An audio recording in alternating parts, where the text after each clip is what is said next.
Right, so we did a video recently on the kind of construction of the Z20 V-band manifold. But whilst we got some kits together, I thought it'd be quite cool to assemble a kit onto an engine block and go through all the components. We've done it on the bench, but it doesn't show you in the same way on the bench as what it does actually on the engine. Thought it might be quite a helpful resource in terms of people fitting them, and it's also quite nice just to see how it's all laid out and why we do some things a certain way. So obviously we've touched on the manifold.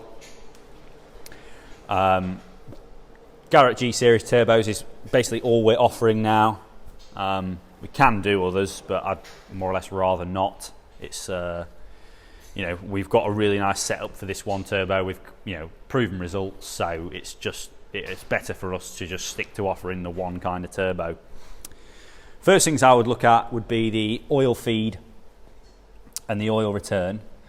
So this is a part we also sell on its own, but obviously it is included in the kit. So it's a full dash for braided Teflon line.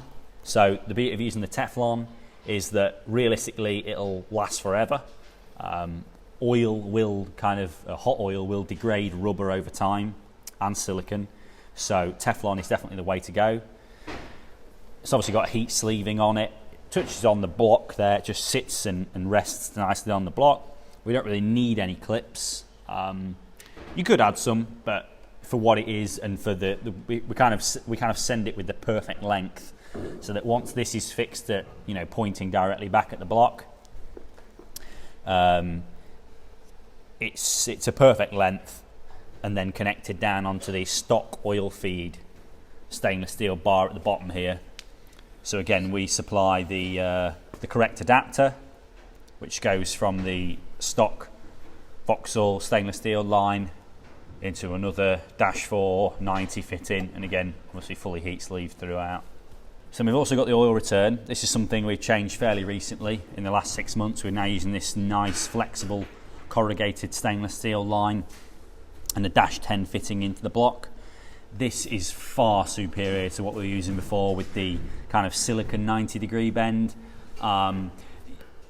They were okay in that you just had to treat them like a wear item. Hot silicon in silicon or rubber, it just seeps over time. You can get a good seal on it initially, but it's just not what the OEM would use. So again, I've always been looking for a better solution, and this is definitely it. That is so much nicer in terms of how it fits, how easy it is to fit, and how long it'll last. Again, assuming no gasket failures, that's going to last as long as anything else is in the kit, really. So other hot parts would be the downpipe and the screamer pipe. So we sell the majority of our kits with a screamer pipe. We do offer that with a bonnet exit or a floor exit, and then we also offer the recirculated as well. So the recirculated is where it plumbs back into the downpipe, which is then fully MOT compliant. Full stainless steel, 3-inch bore, TIG welded, just like all of our stuff, and it's a direct fit for our exhaust system. So we also supply a full mandrel bent section which bolts onto this downpipe, which then links up to our exhaust system, and as far as I'm aware, links up to pretty much all the others. It is basically a direct fit for a piper. You just need to lop the end of it off, and it will also fit a Scorpion 3-inch system. So the next thing to look at would be the intake pipe. So we're using a aluminium TIG welded, gloss black, powder coated 90mm intake. The beauty of designing it this way is that we can have such a free path. A lot of what you will have seen in the past, or what is kind of traditional, is to use a really tight 90-degree bend off of the turbo, which usually sits really close to the manifold, usually rubs on the coolant hose, and then you end up with a kind of 90-degree bend coming off there, which almost always rubs on the bonnet as well. So that's why we kind of tried to totally redesign it this way, which meant fabricating a new coolant pipe.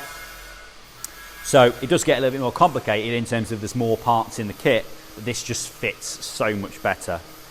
Also on the intake is the MAF boss, so you just take the MAF out of your 80mm housing and throw it straight in here. Obviously it will need calibrating at the time you do that. And then we've got 90mm ram air filter.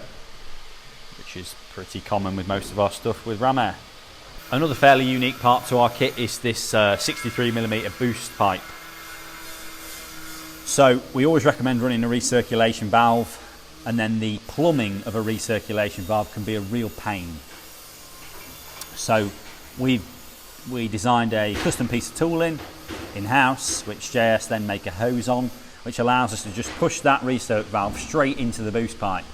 So it'll come off the turbo, straight into an AirTech intercooler, direct fit for that. You just literally swap this hose out, direct fit with this 25mm takeoff for the Turbo Smart recirc valve, and then a 90mm hose straight into the inlet.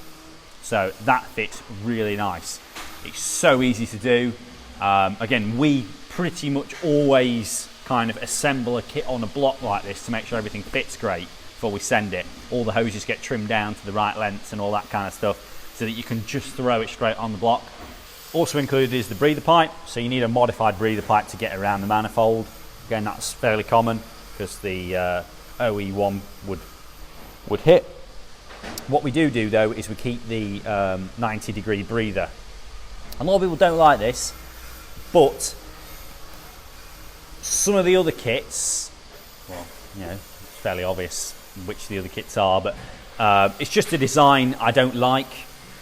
They end up with a steel 90-degree bend right up to here, and then a really short coupler. I think the disadvantage of that is, if that isn't lined up absolutely perfectly, like millimetre perfect, A, it's a real nightmare to get the coupler on, and B, these covers are known for leaking as it is. So what you definitely don't want to do is put any kind of strain or stress on this breather port. So if you've got a really short coupler on a breather pipe that's maybe 1mm out height-wise or width-wise, you know, not lining up with this port, it is going to be a nightmare, because it's just going to want to pull the cover off the cylinder head.